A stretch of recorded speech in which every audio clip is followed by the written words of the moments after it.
Atlantiques Gallery brings to you a professionally restored and framed artwork, Charles Emmanuel II, Duke of Savoy.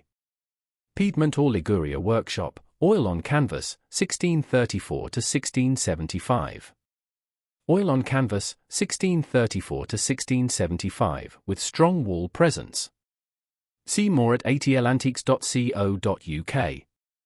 Its appeal lies in the strength of the composition, the historic character of the subject, and the way the object presents as a collector-ready artwork. Look closely at the full composition, then at the details: composition, restoration, framed presentation. These are the qualities that give the painting its wall presence and collector appeal. The catalogue notes strengthen the story of the piece, connecting its composition, subject and visual language with related works and the tradition behind it. Its restoration adds to the sense of care around the object, bringing the surface, color, and presentation into a condition that invites confident inspection. The framed presentation matters. Oil on canvas is offered as a complete object, with condition, frame, and visual presence all contributing to its appeal.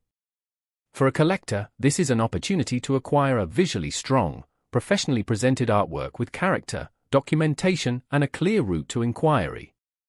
Visit atlantiques.co.uk, review the artwork page, and contact Atlantiques Gallery to request information or make an offer.